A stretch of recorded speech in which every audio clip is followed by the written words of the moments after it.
Welcome, class. Today, we're using this explainer to conduct a university-level masterclass, really digging in and deconstructing J.M. Coetzee's landmark 1986 novel, Foe. If you're studying postcolonial literature, you already know this text is an absolute titan, and we're going to break down exactly why. So let's just dive right into this text. Our goal here is to equip you with the foundational arguments and the analytical tools you're going to need for your upcoming exams and seminar debates. What Coetzee is doing here is incredibly ambitious. He's literally using fiction to interrogate the very nature of who gets to tell history and how power dictates what we call truth.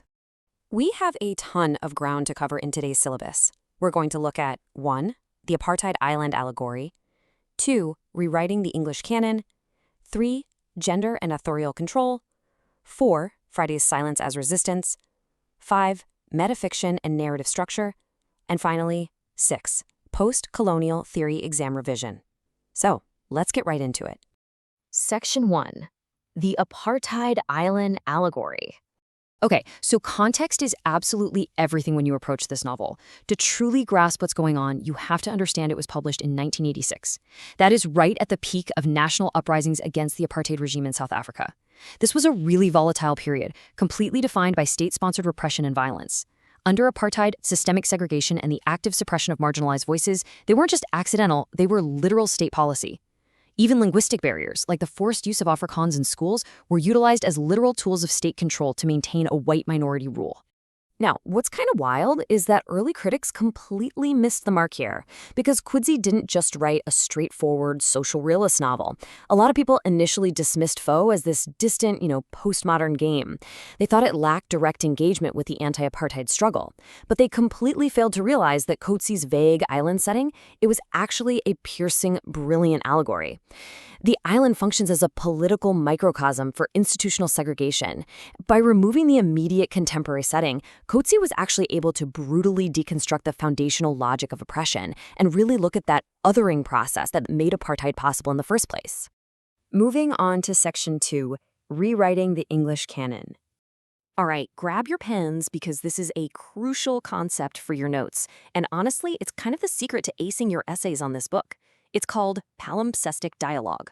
A palimpsest is essentially an old manuscript page that gets reused after the original text has been partially erased. Coetzee uses this exact technique to write back to Daniel Defoe's 1719 canonical classic, Robinson Crusoe. So he isn't just retelling the story, he's writing over it. He's challenging Western realism and all those old myths of imperial expansion. He forces us to actually see the silences and the exclusions that are built right into the foundational truths of the early English novel. And he illustrates this subversion so brilliantly. Defoe's original Crusoe is the ultimate Enlightenment capitalist, right? He masters nature, he keeps oppressively linear time, and he basically recreates a miniature Europe. But Coetzee deliberately strips the E from Crusoe, reverting him to this pre-literary form. He also strips the aristocratic D from Defoe, making him simply foe, literally an enemy. It's a playful but serious way to question the very formalization of fiction. His Crusoe entirely lacks that industrious spirit. He's a morose, listless, limit figure existing in a state of aimless ecstasis or self-displacement. I mean, the guy refuses to keep a journal and just spends his days on back-breaking labor building 12 levels of stone terracing when he has absolutely no seeds to plant. It is purposeless, meaningless labor that thoroughly, completely rejects the systemic capitalist rationality of the original text. Let's move to Section 3, Gender and Authorial Control. Definitely note this critical definition for your exams because remember, the island is only half the story. Once they're off the island, Susan wants to publish her factual memoir, The Female Castaway, but she immediately runs headfirst into the utilitarian proprietary paradigm. She discovers that in Enlightenment society, her authentic, factual account as a prosaic muse has absolutely zero proprietary value. To be worth anything, it must be sanctioned, structured, and monetized by an established male authority, specifically the professional writer Mr. Foe, because apparently the truth just isn't thrilling enough unless it's forcibly gentrified into some marketable adventure tale packed with cannibals and muskets. And this tension over authorship triggers a profound existential crisis for Susan. She famously asks, "Who is speaking me? Am I a phantom too?" This perfectly highlights the immense systemic barriers faced by women who are striving to secure proprietary control over their own histories without male sponsorship. Susan recognizes that if she loses control of her story, she essentially loses her substantial history in the world. It really exposes the inherent violence of traditional narrative creation, where real lived experiences are just reshaped to fit whatever the market and the patriarchy demands. Section 4. Friday's Silence as Resistance.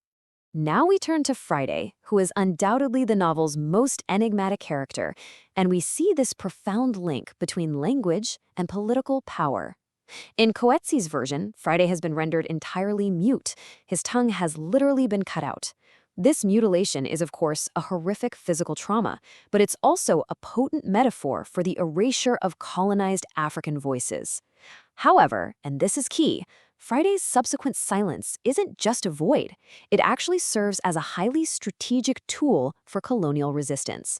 He employs what scholars call sly civility, this deliberate refusal or inability to communicate through Western language.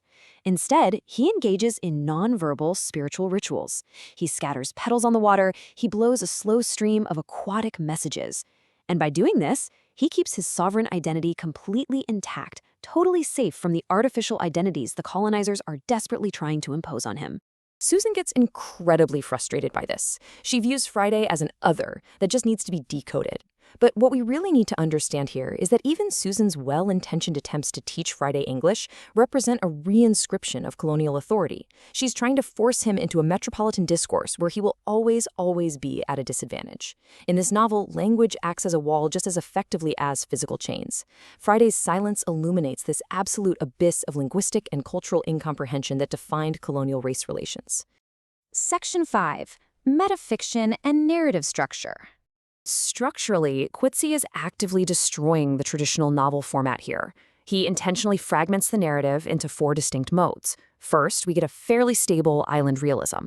Then, it shifts to epistolary letters written by Susan in London to Foe. Third, the quotation marks just disappear entirely, which creates this unquoted metafictional dialogue where the identities of Susan and Foe start to merge. And finally, we descend into a complete, dreamlike hermeneutic wreckage.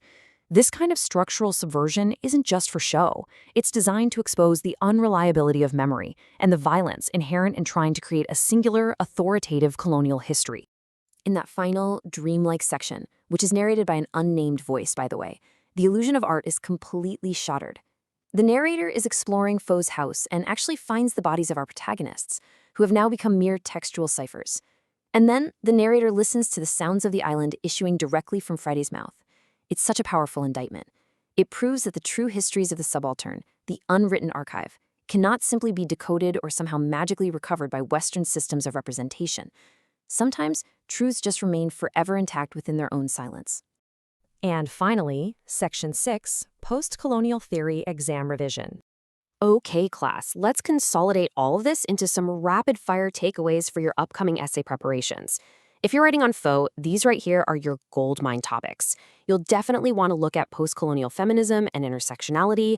Susan is marginalized by her gender, yet she simultaneously acts as a pollinizer toward Friday. Detail how the capacity to communicate one's history relies entirely on political standing, that crucial linkage of language and power. Contrast Susan's exclusion from the canon with Friday's racialized silencing.